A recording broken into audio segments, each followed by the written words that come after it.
You don't get a different year by wishing for better circumstances. You get it by becoming someone your current habits can no longer support. That's the part most people avoid. They want change to happen around them, but real change begins when something shifts within them first. If you're honest, you can already feel the pattern trying to repeat itself. The same goals, the same promises, the same sense that this time will be different, and for a moment it feels real. You feel motivated, focused, ready to move in a new direction, but then, slowly, something familiar creeps back in. The urgency fades, the discipline softens. The small habits you thought you left behind begin to return. Not loudly, not dramatically, but just enough to pull you back into the same cycle you've already lived through. And that's the part that's hard to face, because it's not about your intentions. Your intentions were always there. It's about who you are when motivation disappears. It's about the version of you that shows up when no one is watching and nothing is forcing you forward, because your life right now is not shaped by what you want. It's shaped by what you consistently do. And what you consistently do comes from who you believe yourself to be. That identity operates quietly, but it controls more than most people realize. You can set new goals, create detailed plans, even feel a surge of energy at the beginning. But if your identity hasn't changed, your actions will slowly return to what feels familiar. And familiar patterns always recreate familiar results. That's why so many people feel like they're moving through time without actually moving forward. The calendar changes, the year shifts, but internally, nothing is different. And over time, that realization starts to weigh on you more than any failure ever could, because deep down, you know you're capable of more. You can see glimpses of it. Moments where you show up differently, where you act with clarity, where you feel aligned with something higher. But those moments don't last, and that's where frustration builds. There comes a point where that frustration turns into something sharper, something clearer. You stop blaming the outside. You stop waiting for the perfect moment. And you begin to see the real pattern. Nothing changes until you do. And that realization can feel heavy, but it's also freeing, because it puts the power back where it belongs. It shows you that the future you want is not out of reach. It's just on the other side of becoming someone different than who you are today. But becoming that version of yourself doesn't feel comfortable. It requires you to act in ways that don't match your current habits, to make decisions that feel unnatural at first, to hold a standard that your old self would have negotiated away. Most people step back at that point, not because they can't change, but because they underestimate what change requires. They think it should feel smooth, natural, even easy, but real transformation feels unfamiliar because you're stepping into something new, and that's where the separation begins. Some people retreat into what they know. They tell themselves they'll try again later. They wait for the feeling to come back. And slowly they return to the same patterns that kept them in place before. But others choose differently. They act without waiting for motivation. They follow through, even when it's uncomfortable. They build discipline where there used to be hesitation, and over time, those small decisions begin to reshape everything, because once your identity begins to shift, your actions follow naturally. What once felt difficult becomes standard. What once required effort becomes part of who you are. And that's when real change starts to show, not just in what you do, but in how you live. So if you want a different year, don't just focus on new goals. Focus on becoming someone who naturally achieves them, because the next 12 months will either reflect the same version of you or reveal what happens when you finally decide to transform instead of repeat. There exists within every man a governing force so quiet in its operation that it is seldom recognized, yet so powerful in its influence that it determines the course of his life. This force is not found in his intentions, nor in the plans he forms during moments of clarity. It is found in his identity, the image he holds of himself, which directs his actions without the need for conscious effort. A man may declare his desire to change.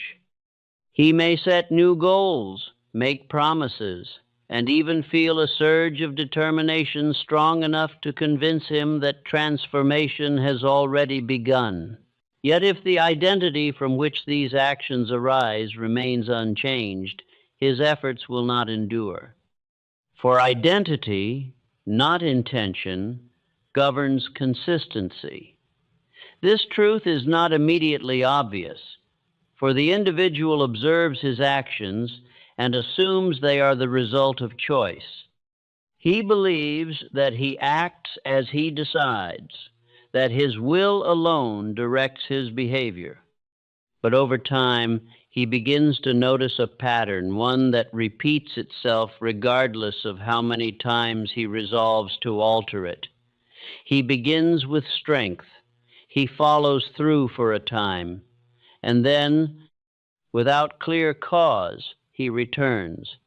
Not suddenly, not with force, but gradually, through small decisions that feel insignificant in the moment. A delay here, a compromise there, a slight lowering of effort that seems harmless, and before he is fully aware of it, he is once again living within the same pattern he intended to escape.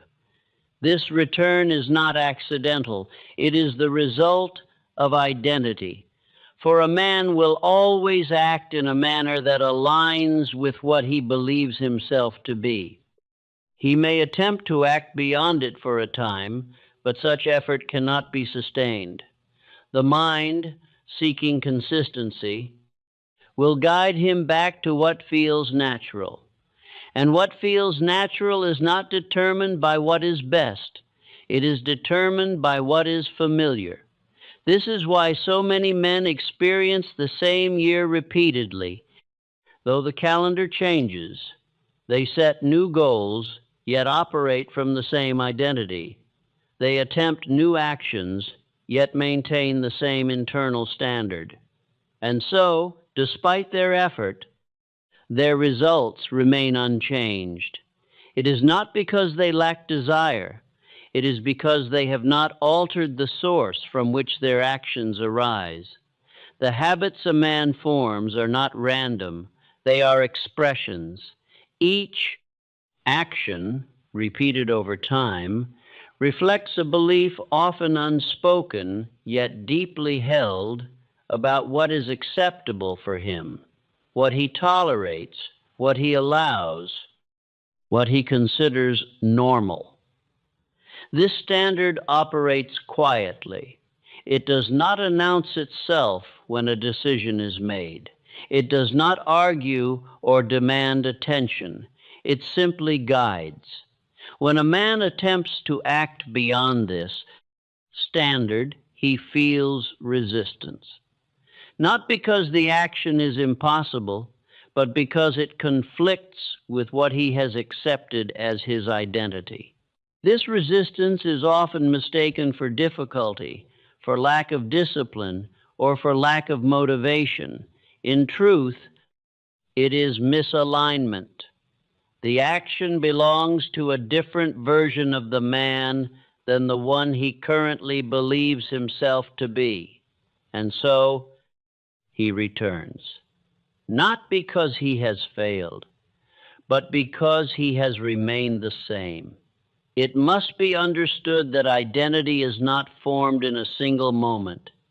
It is built through repetition, through actions taken, thoughts entertained, and standards accepted over time. Each repetition strengthens the image a man holds of himself until it becomes fixed not in reality, but in belief. And belief, once established, governs behavior. This is why a man cannot simply decide to live differently and expect that decision to sustain itself. Decision alone does not alter identity. It may initiate movement, but it does not define direction. Direction is determined by what a man believes he is. Consider the individual who sees himself as disciplined. He does not debate whether he should act. He acts, not because he forces himself to, but because it aligns with his identity. Now consider the individual who sees himself as inconsistent.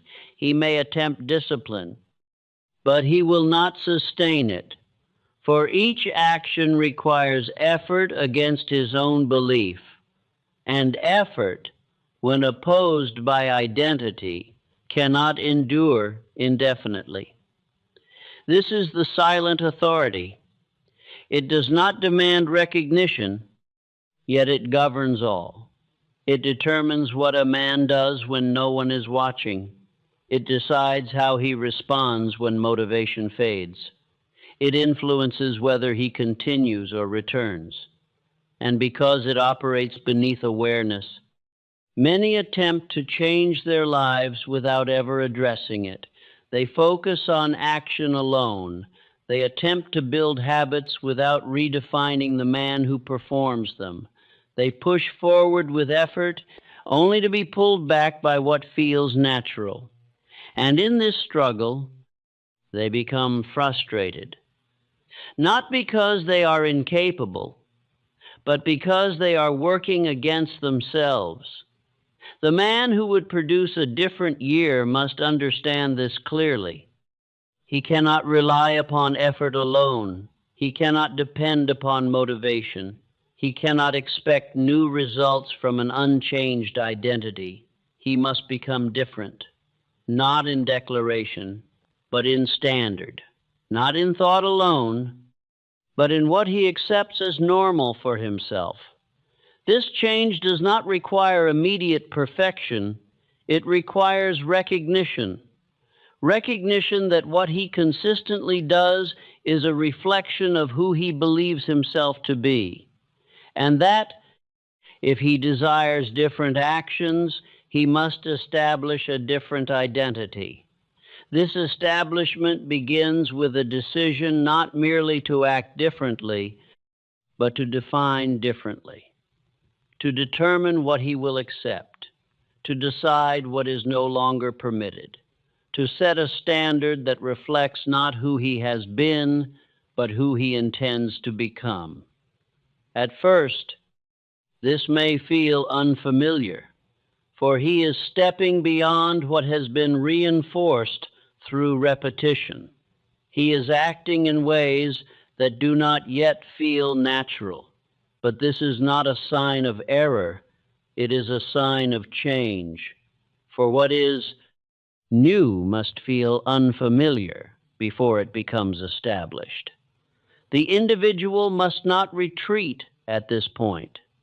He must recognize that discomfort is not opposition.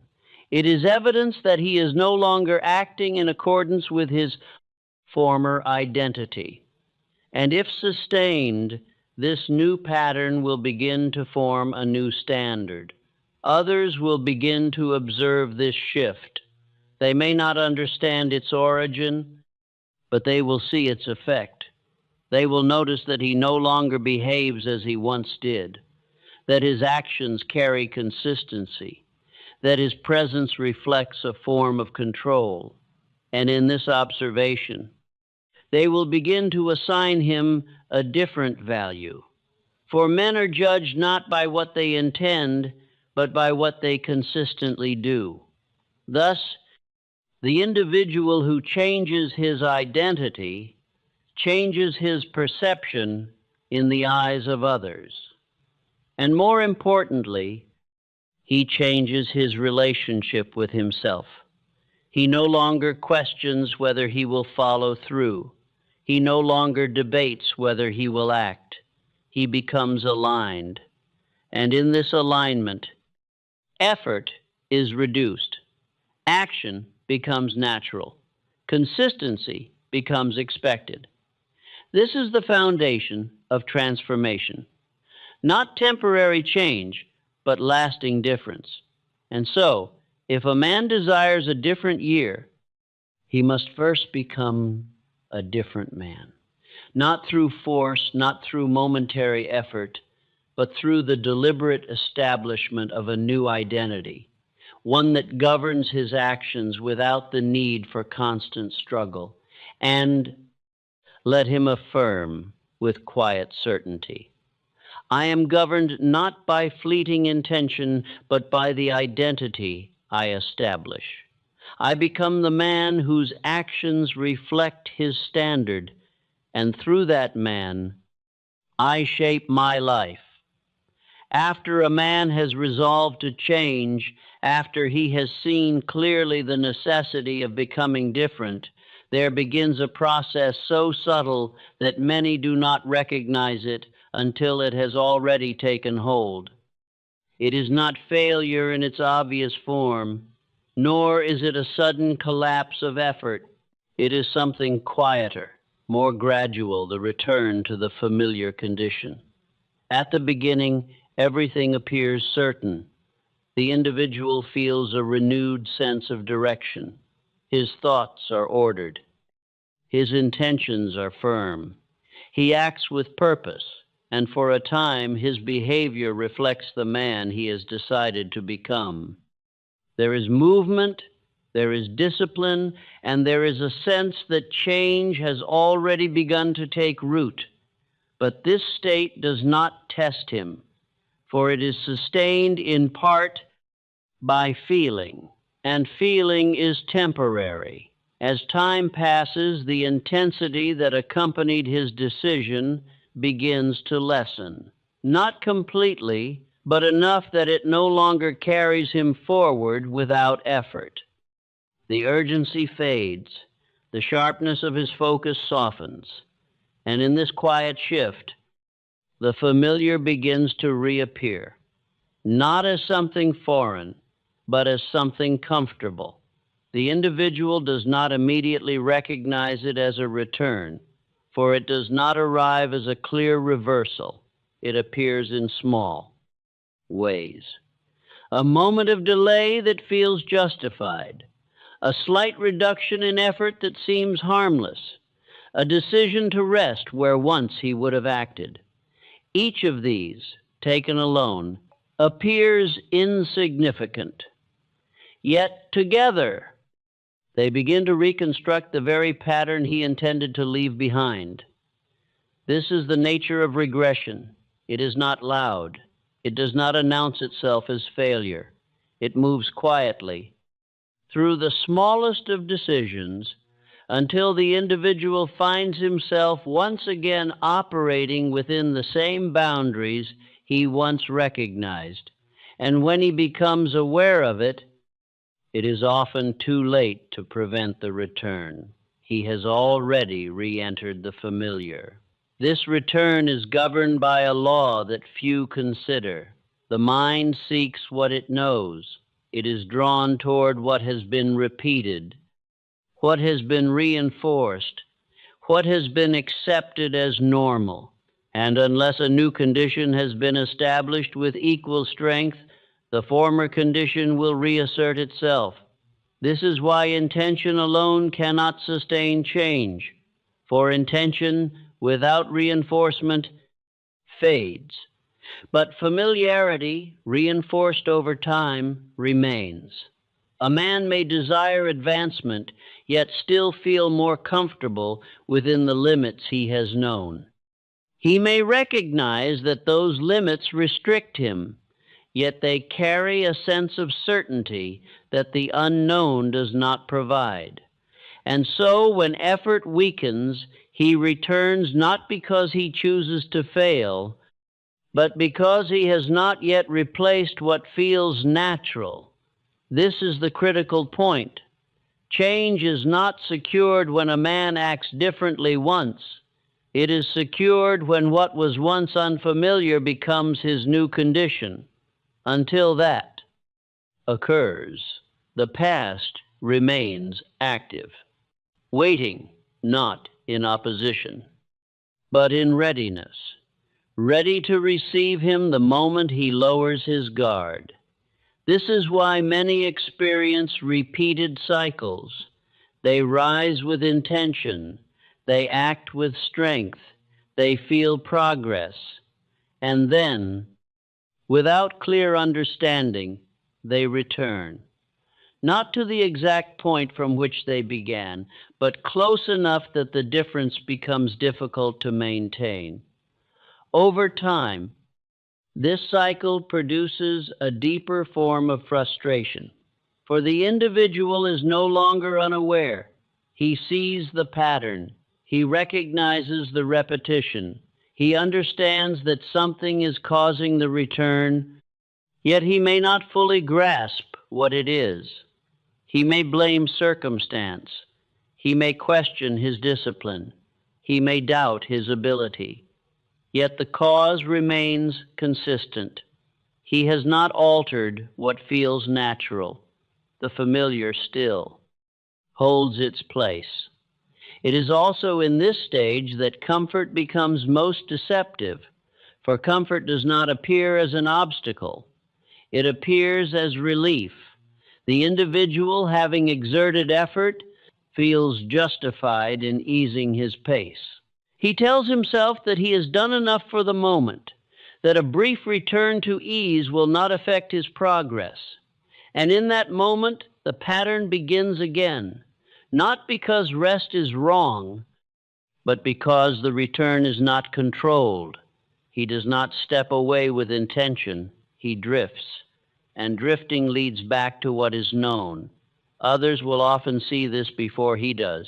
They will notice the shift in his behavior, the reduction in intensity, the return of habits he once left behind. They will recognize the pattern even as he convinces himself that he remains on course. This perception alters how they regard him, for men are not judged by their beginnings, but by their consistency. The one who rises and falls repeatedly is seen as uncertain. The one who continues is seen as dependable. Thus, the return to the familiar condition does more than halt progress. It affects perception. It determines whether a man is regarded as one who changes or one who attempts to change. And this distinction is significant, for it influences opportunity, trust, and influence. The man who would break this cycle must understand that the return is not prevented through effort alone. It is prevented through replacement. He must establish a new condition so firmly that it becomes familiar, so that what once felt unnatural becomes expected, so that the former pattern no longer offers comfort. This requires repetition, not temporary action, but sustained behavior. He must act beyond the point where it feels difficult, beyond the point where motivation fades, beyond the moment where he would have once returned. For it is in these moments that the new pattern is formed. Each time he continues, when he would have stopped, he weakens the old condition. Each time he acts when he would have delayed, he strengthens the new one. And gradually, the balance shifts. The familiar changes. What once pulled him back loses its influence. What once required effort becomes easier until, in time, the new condition replaces the old. This is the only way the cycle is broken, not through desire, not through intention, but through sustained transformation of what feels natural. The individual must no longer rely upon how he feels. He must rely upon what he has decided, for feeling will change, but decision, if upheld, will shape what follows. He must recognize the moment when the return begins, the small decisions, the subtle shifts, the quiet compromises, and he must act against them, not once, but repeatedly, until they lose their hold. This is the work, not dramatic, not visible to others at first, but decisive, for it determines whether a man continues forward or returns again. And so, let him remain aware. Let him not mistake small deviations as harmless. Let him not assume that one act of effort secures change. Let him understand that the familiar will attempt to reclaim him until he replaces it entirely. And let him affirm with firm resolve, I do not return to what is familiar when it no longer serves me.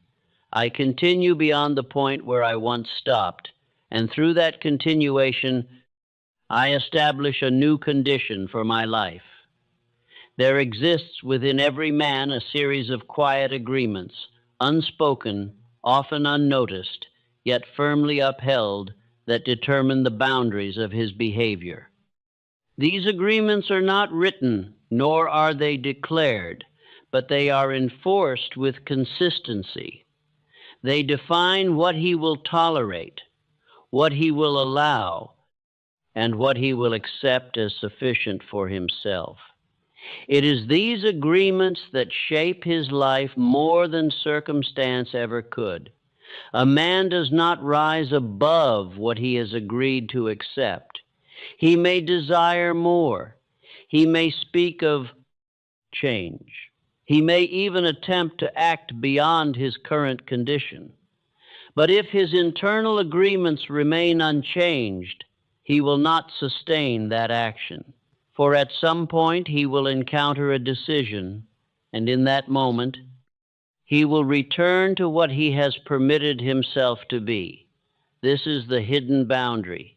It is not imposed from without, it is accepted from within. Most men do not recognize these agreements because they have lived with them for so long that they feel natural. They believe that what they tolerate is simply the way things are. They do not question it. They do not challenge it. They live within it. Yet these agreements are not fixed. They are chosen. And what is chosen may be changed.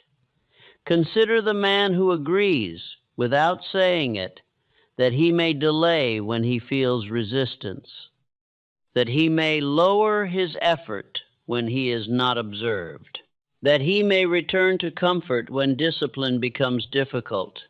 He does not speak these agreements aloud, but he enforces them through action, and through repetition, they become his standard. Now consider another man who refuses such agreements, who decides with clarity, that delay is no longer acceptable. That effort will not be reduced based on feeling. That discipline will not be negotiated. This man has not merely changed his actions, he has broken his former agreement. This is where transformation begins. Not in effort alone, but in refusal. The refusal to continue living within the terms one has unconsciously accepted. The breaking of these agreements is not comfortable, for they are familiar. They have provided ease. They have allowed the individual to avoid difficulty without fully acknowledging it. And to break them is to remove that ease. It is to act in a way that contradicts what has been practiced. It is to step beyond what feels permitted. This creates resistance, not because the action is wrong, but because it violates the former agreement. The mind will attempt to restore it. It will suggest compromise. It will offer justification. It will encourage the individual to return not through force, but through persuasion. This is the moment that determines direction, for the man who yields to this persuasion reinforces the agreement. He confirms that it still holds authority, but the man who refuses it begins to weaken it. Each refusal reduces its influence. Each act of opposition strengthens the alternative. And over time, the agreement loses its power. This process is not immediate. It requires repetition. For agreements are not broken once, they are broken continuously. Each time they attempt to reassert themselves, they must be met with the same response refusal. This is the discipline of self-command. It is not the control of circumstances. It is the control of what one accepts within himself. The individual must become aware of the standards he has been living by, not the standards he speaks of, but the standards he demonstrates. For a man's true agreement is revealed in his behavior, not in his intention, not in his words, but in what he allows himself to do repeatedly. He must observe where he permits delay, where he accepts less than he is capable of, where he lowers his effort, where he compromises with himself. These are the agreements that must be broken, not gradually, but decisively. For partial refusal produces partial change. The man who leaves room for exception leaves room for return. It is only when the agreement is fully rejected that a new condition may take its place. Others will begin to notice this change. They will observe a firmness in the individual that was not present before, a consistency, a lack of negotiation, a standard that is upheld regardless of condition. This firmness is often misunderstood, for it does not appear as intensity. It appears as certainty. The man no longer debates with himself. He no longer searches for reasons to delay. He acts in accordance with what he has decided, and in doing so, he becomes predictable, not in weakness, but in strength. Others begin to trust this predictability. They recognize that he will do what he says, that he will follow through, that he will not retreat at the first sign of discomfort. This trust increases his value, for men place confidence in those who do not waver, and the man who has broken his former agreements no longer wavers. He has established a new standard, one that is not subject to feeling, one that is not adjusted based on circumstance, one that is enforced by decision. This standard becomes his identity, not declared, but demonstrated. And as it is demonstrated, it strengthens. For identity is reinforced through action. Each time he acts in accordance with his new standard, he confirms it.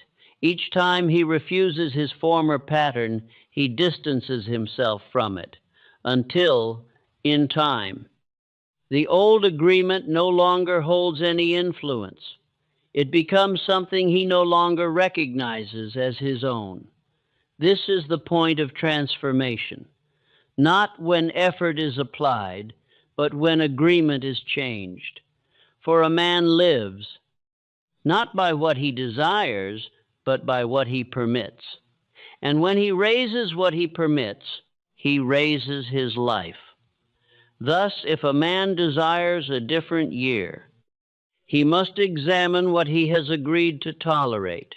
He must identify the standards that have kept him in place, and he must break them, not once, but consistently, until they no longer define him, and let him. Affirm, with unwavering resolve, I break the agreements that limit me. I no longer accept what holds me back. I establish a higher standard, and I live by it without compromise. When a man has broken the agreements that once governed him, he does not enter a state of freedom without structure. He enters a state where structure must now be created deliberately, for what once guided him unconsciously must now be replaced with something chosen consciously. This is the formation of a new personal standard. Every man lives by a standard, whether he defines it or not. It is not the standard he speaks of, nor the one he claims to believe in, but the one he consistently lives by. It is revealed in what he allows, what he repeats, and what he accepts as sufficient. This standard determines his behavior more reliably than any moment of intention. If that standard remains unchanged, his life remains unchanged. But when it is raised, everything begins to shift. The difference between a man who struggles with discipline and a man who embodies it is not effort alone, it is standard.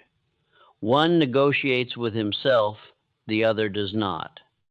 One asks whether he feels inclined, the other acts because it is required.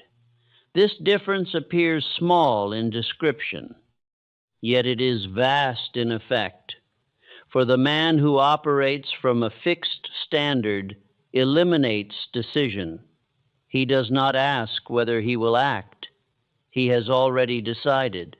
His behavior is not determined in the moment, it is determined in advance.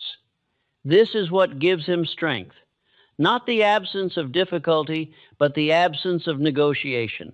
When a man establishes a new personal standard, he removes the need to decide repeatedly. He defines what is acceptable, and he acts accordingly. He does not reconsider what has already been determined. This simplifies action. It reduces resistance. It creates consistency. And consistency, over time, produces identity.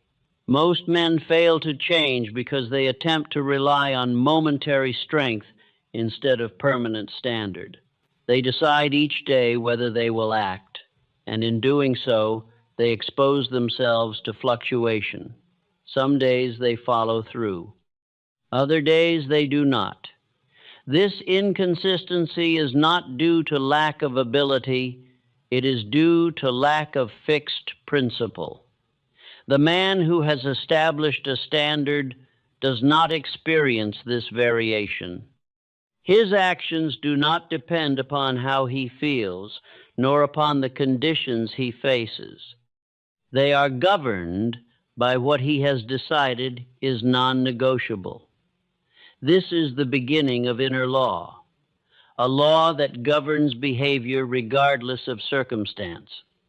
Napoleon Hill observed that men of great achievement were not driven by occasional effort, but by definite principle.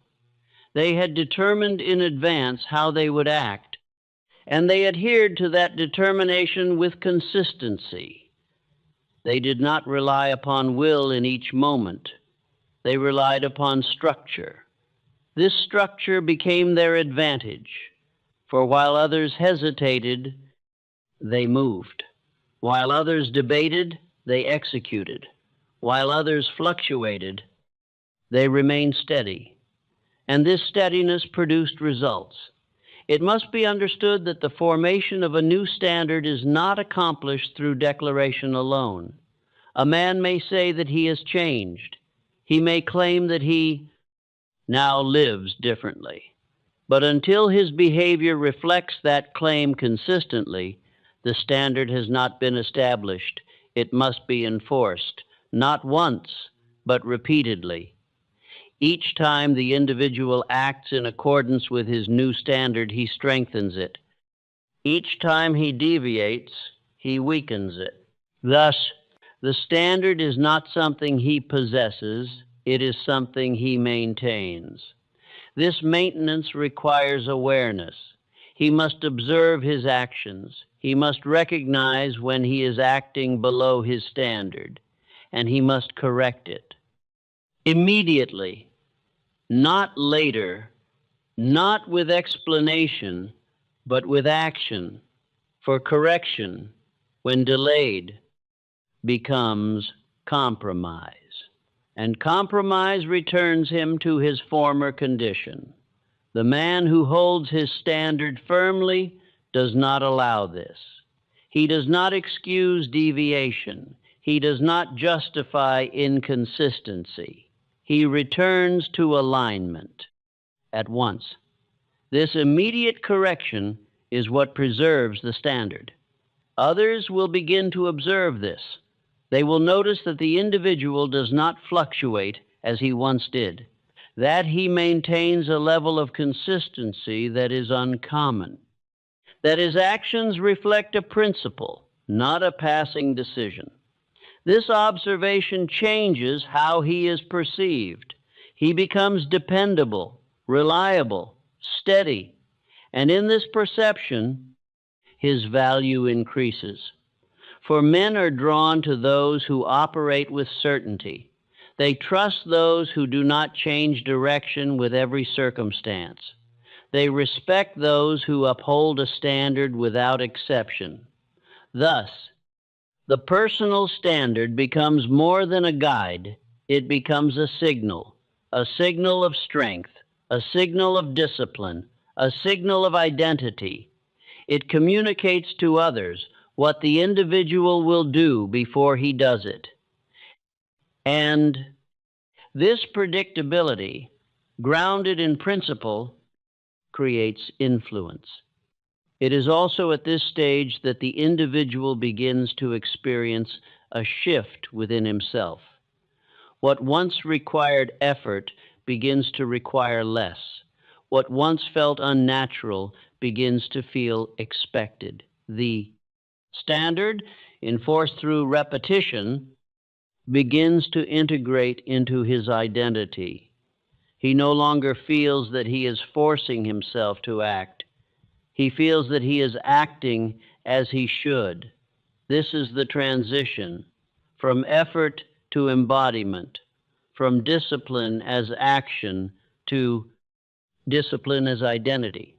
It must be emphasized that this transition does not eliminate challenge, but it changes the response to it. The individual no longer questions whether he will uphold his standard.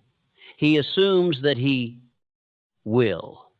And in this assumption, resistance loses its influence. He moves forward, not because it is easy, but because it is decided. This is the power of a defined standard. It removes uncertainty. It directs action. It stabilizes behavior. And over time, it produces a life that reflects its consistency. The man who lives by a higher standard does not need to pursue results aggressively. His actions aligned with that standard produce them. He does not seek discipline, he lives it. He does not chase change, he embodies it. And in this embodiment, his life begins to reflect something new, not because he wishes for it, but because he has become the man who produces it. Thus, let the individual establish his standard with clarity. Let him define what he will accept. Let him enforce it through action. Let him correct deviation immediately, and let him maintain it without compromise. For in this standard lies his transformation. And let him affirm with steady conviction, I live by a standard I have chosen. I do not negotiate with what I have decided.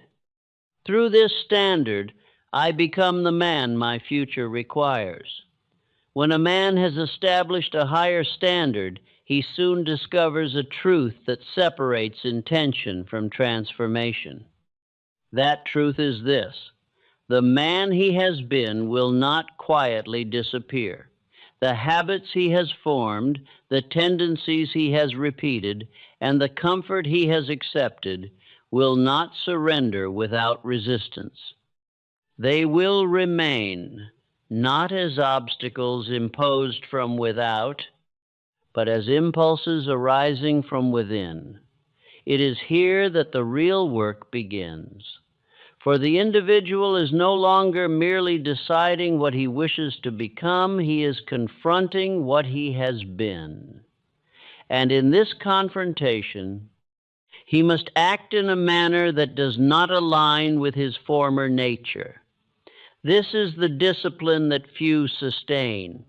It is one thing to act when action feels natural. It is another to act when every inclination suggests otherwise. The man who desires a different life must understand that his new direction will at first feel unnatural. The actions required will not align with his previous habits. The decisions he must make will not feel comfortable. The effort will seem greater, not because it is beyond his ability, but because it is unfamiliar.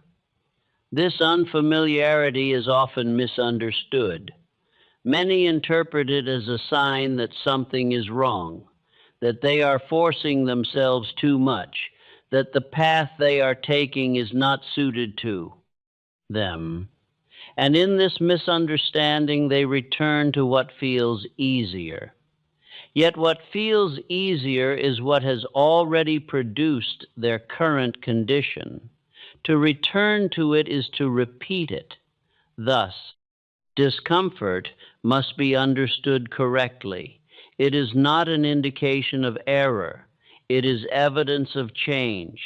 It signals that the individual is no longer acting in accordance with his former identity, that he is stepping beyond what has been conditioned, that he is creating something new.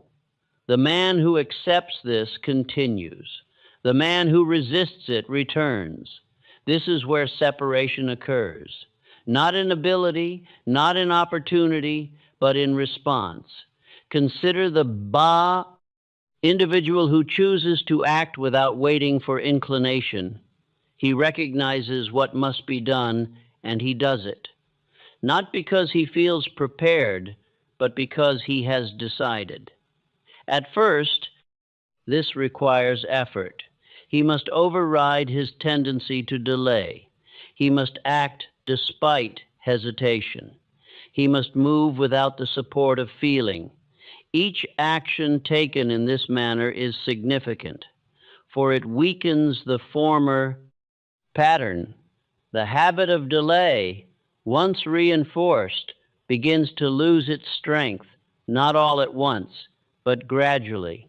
Each time it is opposed, it becomes less dominant. Each time it is ignored, it loses authority. And over time, it no longer governs behavior. This is the process of replacement. The old nature is not removed through thought. It is replaced through action, repeated, consistent, directed. As this process continues, something begins to shift. The actions that once required effort begin to require less. The resistance that once felt strong begins to diminish. The individual no longer feels as though he is acting against himself. He begins to act as himself, though that self is new. This is the formation of identity through behavior. What was once unnatural becomes expected. What was once difficult becomes routine. And what once required discipline becomes part of character. Others will begin to observe this before the individual fully recognizes it. They will see that he acts differently, that he no longer hesitates as he once did, that he follows through, that he maintains effort beyond the point where he would have stopped. This observation changes their perception. They begin to see him as someone who can be relied upon, as someone who does not retreat when effort is required, as someone whose actions are consistent, not conditional. This perception increases his standing. For men place value on those who act, not on those who intend. They trust those who execute, not those who explain. And the man who acts against his former nature becomes one who executes. It must be understood that this discipline is not applied once. It must be applied repeatedly. Each day presents the same choice: to act as one has been, or to act as one has decided to become. The difference lies in what is chosen. The man who chooses consistently shapes his identity. The man who chooses occasionally reinforces his conflict. Thus, consistency is essential, not perfection, but continuation. The individual may falter. He may encounter moments where he returns briefly to former patterns. But if he continues, if he resumes action, without delay, he maintains direction. It is not the absence of difficulty that determines progress. It is the refusal to remain within it. This refusal, repeated over time, produces transformation. Not sudden, not dramatic, but certain. The individual becomes someone different, not in appearance alone, but in behavior, in response, in standard. He no longer waits for motivation. He acts. He no longer negotiates with comfort. He proceeds. He no longer relies on feeling. He follows through. This is discipline in its true form, not as force, but as consistency, not as effort alone, but as identity expressed through action.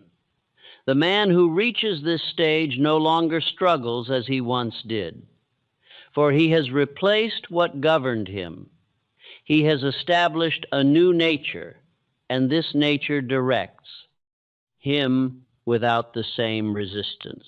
He has become aligned, and in this alignment, progress accelerates. For action no longer requires the same degree of effort. It becomes natural. It becomes expected. It becomes who he is. Thus, the individual must not fear acting against what feels familiar. He must not retreat from discomfort. He must not interpret resistance as failure. He must see clearly what it is, the final influence of a former self that is being replaced. And he must continue without hesitation, without negotiation, without return. For it is through this continuation that he becomes different. And through becoming different, his life reflects it. And let him affirm with firm conviction, I act in alignment with who I choose to become, not who I have been. I move beyond what feels familiar, and through consistent action, I establish a new nature. When a man has acted long enough against his former nature, when he has upheld a higher standard despite resistance, and when he has repeated this behavior beyond the point of discomfort, there comes a shift that is not sudden, yet unmistakable. It is the moment when what once required effort begins to occur without the same strain. This is the emergence of a new way of living. At first, the individual may not recognize it, for the change does not announce itself. It reveals itself through absence. The absence of hesitation where hesitation once existed. The absence of negotiation where compromise once occurred. The absence of internal conflict where resistance once held influence. He begins to notice that he acts without the same struggle, that decisions which once required effort now require less, that the actions he once forced himself to take now arise more naturally. This is the result of repetition. The mind, having been directed consistently, has begun to accept the new pattern as its standard. What was once unfamiliar has been reinforced to the point that it no longer feels foreign. It has become integrated. This integration is the foundation of identity. The man is no longer attempting to change. He is living differently. This distinction is significant, for as long as a man feels that he is trying, he remains divided. One part of him pulls forward while another resists. But when the new pattern becomes part of his identity, this division dissolves. He no longer debates. He no longer questions. He acts, not because he is forcing himself, but because it aligns with who he has become. This alignment produces stability. The fluctuations that once governed his behavior begin to diminish. He is no longer dependent upon motivation, nor is he easily influenced by changing conditions. His actions are consistent because they are rooted in identity, not in feeling. This consistency is what transforms his life. For results are not produced by occasional effort. They are produced by sustained behavior. And sustained behavior is only possible when it becomes natural. Others will begin to recognize this change more clearly now. Where once they saw effort, they now see ease. Where once they observed inconsistency, they now observe reliability. Where once there was uncertainty, there is now direction. The individual becomes predictable, not in weakness, but in strength. Others know what he will do because he always does it. He follows through. He maintains his standard. He acts without delay. This predictability creates trust, and trust creates influence. For men place confidence in those whose actions are stable. They rely upon those who do not shift with circumstance. They value those who demonstrate control over themselves. Thus, the individual's transformation begins to extend beyond himself. It affects how he is seen, how he is trusted, how he is valued. Opportunities begin to arise not because he seeks them differently, but because he has become different. He is now capable of sustaining what he once could only begin. This capability distinguishes him.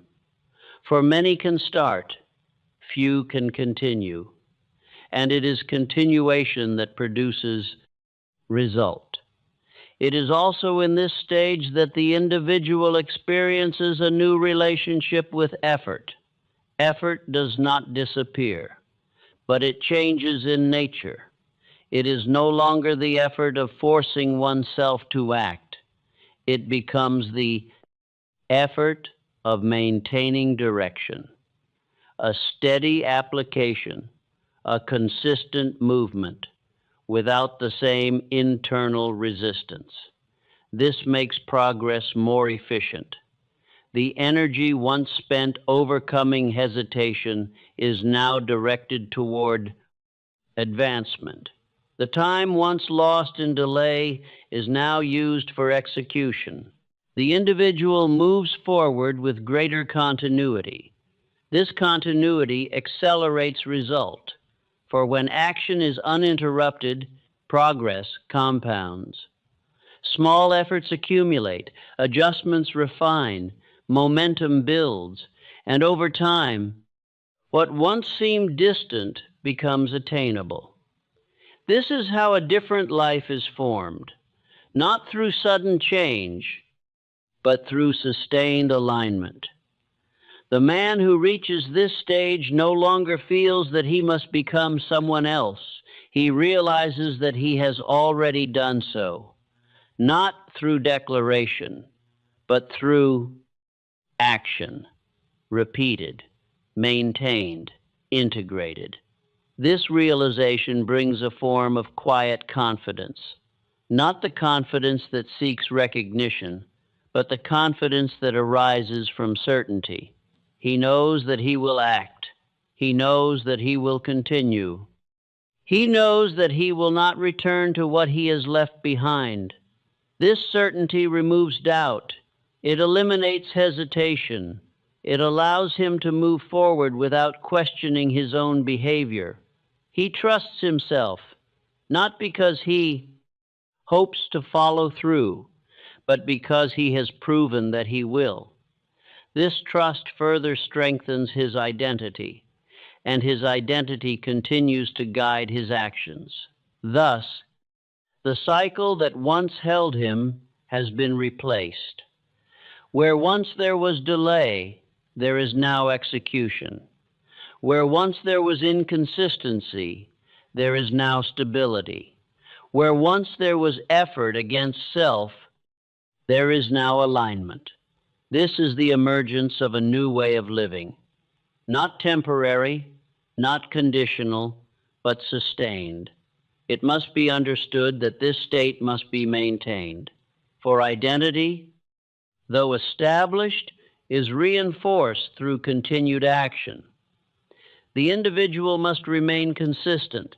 He must continue to uphold his standard. He must not assume that the work is complete, but the nature of that work has changed. It is no longer a struggle. It is a practice, a continuation of what he has become. And as he continues, his life reflects it more clearly, not through sudden change, but through steady result. And so, let the individual remain in this alignment. Let him continue to act as he has established. Let him trust the pattern he has formed, for in this pattern lies his future. And let him affirm with calm certainty, I have become the man whose actions reflect his purpose. I no longer struggle to act. I act because it is who I am.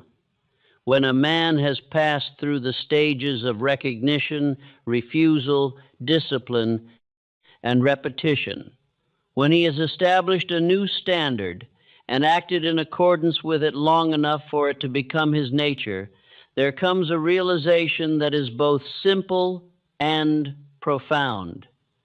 He sees that the life he now lives is no longer something he is trying to create. It is something he has become. This is the final shift, not the pursuit of results, but the production of them through identity. For in the beginning, the man sought change. He desired different outcomes. He set goals, made plans, and looked toward the future with expectation. Yet those expectations were not supported by the man he was at the time. And so, despite his intention, his life remained within the same boundaries. But now, those boundaries have been altered, not by circumstance, not by chance, but by transformation. The man who stands here no longer depends upon effort alone. He does not rely upon temporary motivation. He does not wait for the proper moment. He has become the proper condition. This is why his results begin to differ, not because he chases them with greater intensity, but because his actions now produce them naturally. What once required force now unfolds with consistency. What once felt distant now becomes expected. He is no longer hoping for a different year. He is living as the man who creates one. This distinction is critical, for results are not achieved, they are reflected. They reflect the habits a man maintains. They reflect the standards he upholds. They reflect the identity he embodies. Thus, when the identity changes, the results must follow. They cannot do otherwise. It is at this stage that opportunities begin to appear differently, not because they were absent before, but because the man was not prepared to recognize or sustain them.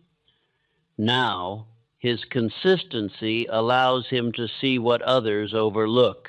His discipline allows him to act where others hesitate. His stability allows him to hold what others lose. This creates expansion. He is given more responsibility, more trust, more opportunity, not as a gift, but as a response. For the world responds to what a man demonstrates consistently. Others will see this clearly. They will observe that he is no longer attempting to change, he has changed. That his actions are not occasional, they are reliable. That his direction is not uncertain, it is defined. They will begin to depend upon him, to trust him, to follow him, not because he demands it, but because he demonstrates it.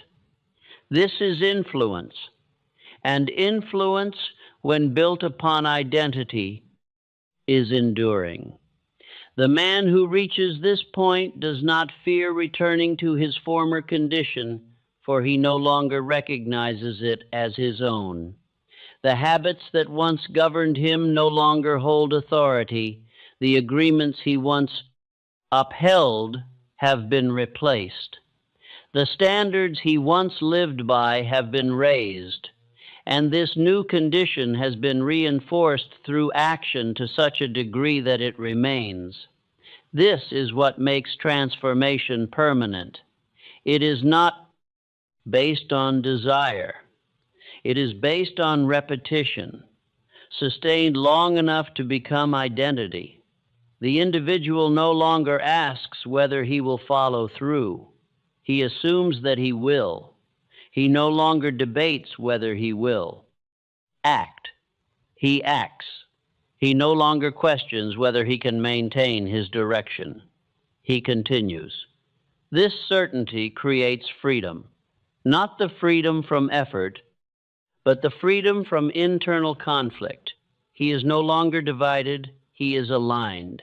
And in this alignment, his energy is directed entirely toward advancement. This is where true progress begins, not in the early stages of effort, but in the later stages of embodiment. For once a man becomes stable in his identity, he is capable of building upon it without returning. He can expand, refine, elevate, without repeating the cycle that once held him. This is the difference between temporary change and lasting transformation. Temporary change requires constant effort. Lasting transformation requires maintenance of identity. The man who understands this continues to act, not because he is trying to change, but because it is who he is. And as he continues, his life reflects it more fully. His results become more consistent. His opportunities more aligned. His direction more defined. He moves forward, not with uncertainty, but with expectation, not of hope, but of result. For he knows that what he has built within himself will produce without. This is the law, unseen yet exact, and it does not fail. Thus, the man who desires a different year must not focus solely on time. He must focus on himself, for time does not create change, it reveals it. The year ahead will reflect what he has become, nothing more, nothing less. And so, if he would see something different, he must remain different. He must continue to uphold his standard, to act in alignment, to maintain what he has built. For identity, once formed, must be reinforced, not occasionally, but consistently. This is not a burden. It is a discipline that becomes natural, a practice that becomes effortless, a way of living that sustains itself. And in this way, the man no longer measures his progress by intention. He measures it by result, not the result he hopes for, but the result he produces. Thus, he stands no longer as one who seeks change, but as one who embodies it. And in that embodiment, his life reflects something new, not because he wished for it, but because he became the man capable of producing it. And let him affirm with complete certainty, I have become the man who produces different results.